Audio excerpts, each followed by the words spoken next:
bliver jeg inviteret på date. Jeg bliver inviteret på date. I dette øjeblik bliver jeg inviteret på date af min venindes fætter, som jeg mødte til Italio Disco-festen.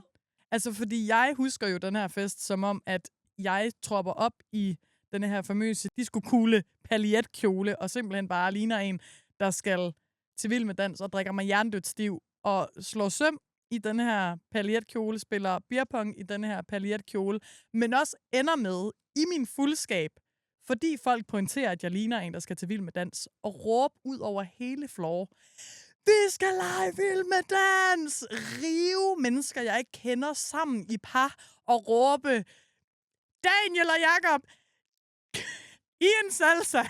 Og så bare bede dem om at danse salsa foran alle.